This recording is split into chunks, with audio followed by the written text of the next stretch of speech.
We're going to switch gears now to the weather. I mean, it has been very warm and there's been no rain. We are still in this extreme drought. Jesse Pierre joining us now.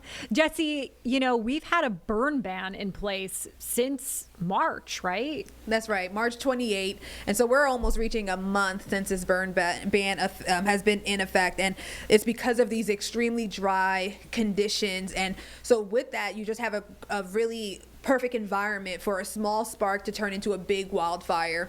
So I reached out to the North Carolina Forest Services, and they kind of just gave me some of the latest data. They've already, since the burn ban has been in effect, they've had 1,100 wildfires, and they've given out 265 citations. So these are people who are violating the burn ban, and continuing to do whether it's a campfire, you literally no open fires, no campsite fires, and on top of that, fire officials tell me that folks should really be careful and vigilant with anything that can spark a flame.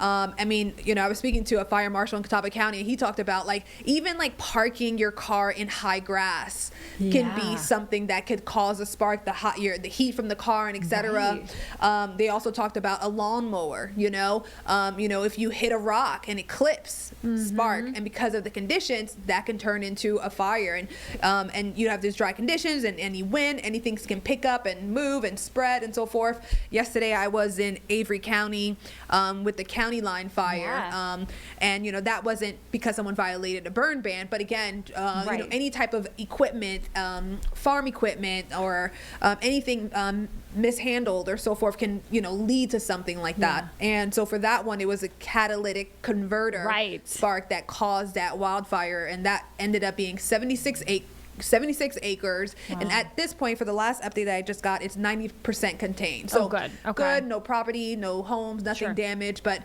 again, it's a very dangerous situation right now when it comes to any type of spark. So burn ban, follow it. Follow it, please. Let's talk about those citations a little bit. Do you know anything about those citations? What people are they just warnings for people right now, or? So officials tell me the first 48 hours when a burn ban is in effect, they give warnings. After that, they're not playing games. This is a dangerous situation. We don't have time. And so it is a fine. It's $100 fine. Sure. And then there's court fees, but also if you're responsible for a fire who started or damaged a property or whatever has the expense from that is your cost at that point too. So you're responsible for that. It's also a misdemeanor, because you're going against a burn ban. So, nothing I want to face. No one wants to face that. Okay, so let's talk about this. No open fires, no bonfires, no campfires. Are people still allowed to grill though? I know that's a big question. So I was literally just reading that. I think you still have to be 100 feet from a building. But it's the same thing with the lawnmower, right?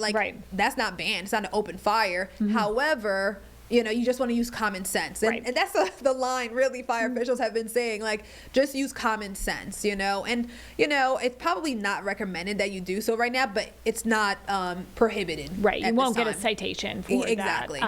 But like you were saying, just be mindful and careful, because any open flame or flame in general or heat can definitely start fires. So we don't want that. Jesse, thank you so much. When can people catch your story? 4 o'clock and 6 o'clock in studio. Perfect. Okay.